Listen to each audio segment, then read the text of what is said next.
You are not where you're supposed to be because of you. It's all you. You tell yourself lies, reasons. I'm too tired. I need to rest. I'm too hungry. I'm too full. Something else is more important. I don't have time. Lies, lies, lies, lies.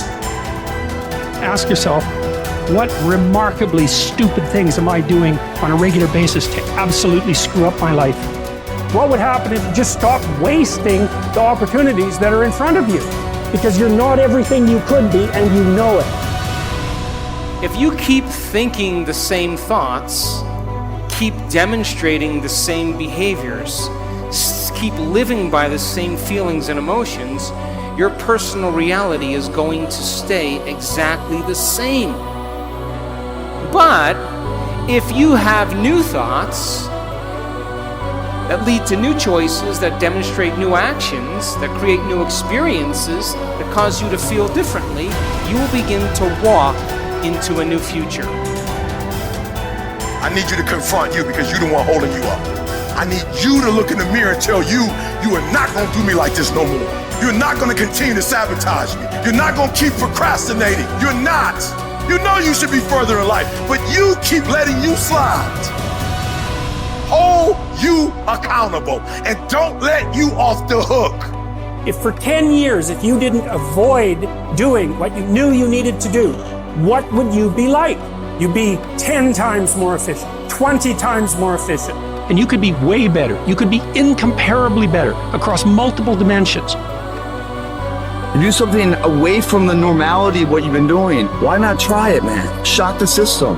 Get up at 4 in the morning one day, just one day, and go for a run. Commit to one day and see how you feel as you're jogging it back in around 5 or something, as your neighbors are still asleep. Well, your day's already provided something for you. Mentally, you feel like, wow, man, that was a lie. And say, I've got to do this.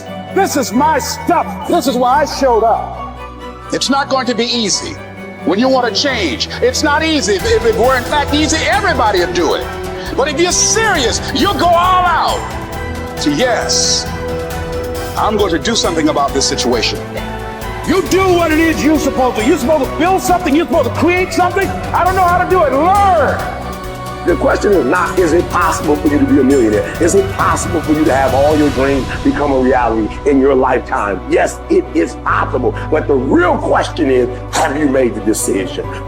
Once you make a decision and you go all in and you say, I ain't quitting till I get there. I ain't giving up. I ain't giving in. I'll do whatever it takes to be successful. And when you make that decision, when you look you in the mirror, when you tell yourself that, look, I'm through, I'll do whatever it takes, I guarantee you that's the day your dream begins to happen.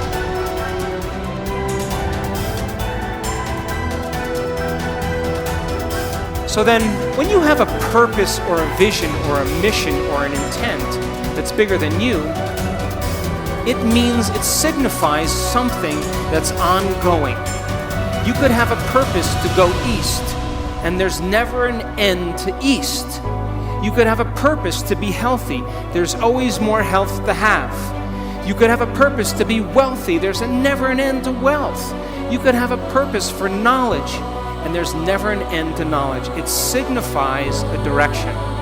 My purpose is to transform individuals in order to transform a culture. And I'm clear on that purpose, and it gets me up in the morning every single day. So then, how do you bring a vision from the world of possibility into the world of reality? From thought all the way down into matter. From what we say in quantum physics, from the wave of possibilities all the way down into the particle. From the immaterial, something that doesn't exist yet, into the material. From the world beyond the senses to the world of the senses. How do we do that? Well, it requires then setting up goals in alignment with your purpose. So let's just say you have a purpose to go in a certain direction. Your purpose signifies a direction, but your goals should always be in alignment with your purpose. And people who have goals in alignment with their purpose, Their goals are a natural side effect of them being on purpose. So then what about getting healthy? You may say, okay, I want to lower my heart rate. That's one of my goals. I want to lose, 10 kilos. I want to have more energy. I want to wear a new wardrobe and have a new relationship. This is the short-term goal at the beginning, and the long-term goal is at the end. And as long as you keep making the same choices, demonstrating the same behaviors, reproducing the same experiences, feeling the same way, you'll arrive at all of those goals. What about becoming abundant? You may say you want to be wealthy, and to me it doesn't matter. Wealth is a state of mind. You may want to start a new business. Once you start that new business, you may want to hire 2 new staff employees in 6 months. Then you may say you want to buy a company vehicle. And of course, then the next one is buy a new house. And then ultimately what? Make $1 million? Why not? If that's your goal, to reflect your purpose, then you should arrive at it. Are you still with me? How about learning knowledge? Is there ever an end to knowledge? You may want to get an associate's degree. And then you may want to get a bachelor's degree. And then you may want to get a master's degree. You may want to get a doctorate degree. And then you may want to finally do research. But all of those things are in alignment with your purpose, is it not? Now, I want you to understand that there is a very specific formula for excellence. And the formula requires a person who has a clear purpose. But there are 2 other ingredients that put this together. The first thing is called competence. You know what competence is? Somebody who does something really well. The more competent they are, the better they are at doing something. The third thing is called accountability. Accountability means if you say you're going to do something, you do it. And if someone asks you to do something, you do it really well. And if you combine a person who's on purpose with a high level of competence and accountability, you have excellence in an individual. I run 3 companies, and all 3 companies, my teams are very high on their purpose scale. They better align with my purpose. They have very high level of competence, and they are very high on the accountability scale. And I don't even bother them. I never even manage them. Because if they're not competent, accountable, and on purpose, they're going to stand out with the rest of the culture, and other people are going to be doing their job, and they are not going to keep up. And I say to my staff, I run an Olympic level team. You have to be able to play at an Olympic level. If you can't be competent and accountable on purpose, there's nothing personal. We just have to cut you because we're moving at a fast pace. Be someone who is cool under pressure.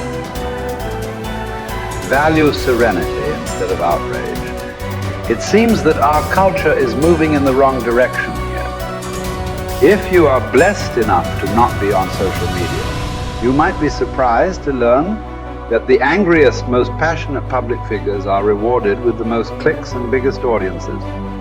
Our culture has begun to confuse passion with substance, reward the loudest and angriest voices, and thus incentivize behavior wholly at odds with stoic wisdom.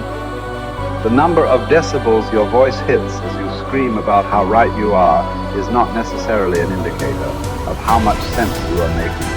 As a society founded on reason and Western Enlightenment ideals, we must hold ourselves to a higher standard. We have to collectively stop allowing emotion and passion to pass for reason and factual debate. The media's goal is to literally challenge your ability to be still. A tough American intent on improving upon their current self, is not tricked into an emotional reaction by these headlines. You do not write an angry tweet. You do not hurl an insult. You are cool and measured and skeptical. You are curious what the agenda of the journalist might be and what facts or context they might be leaving out. You seek out a different story on the same topic from an opposing view, and you find out that many of the claims made in the original story were convincingly debunked. And just like that, you are a Zen master of stillness and stoicism. I will not quit in the face of danger or pain or self-doubt. I will not justify the easier path before me. I decide that all my actions, not just some, matter. Every small task is a contribution toward a higher purpose. Every day is undertaken with a sense of duty to be better than I was yesterday, even in the smallest of ways. I seek out hardship. I do not run from pain, but embrace it, because I derive strength from my suffering. I confront the inevitable trials of life with a smile. I plan to keep my head to be still when chaos overwhelms me. I will tell the story of my failures and hardships as a victor, not a victim. I will be grateful. Millions who have gone before me have suffered too much, fought too hard, and been blessed with far too little for me to squander this life. So I won't. My purpose will be to uphold and protect the spirit of our great republic, knowing that the values we hold dear can be preserved only by a strong people. I will do my part. I will live with fortitude.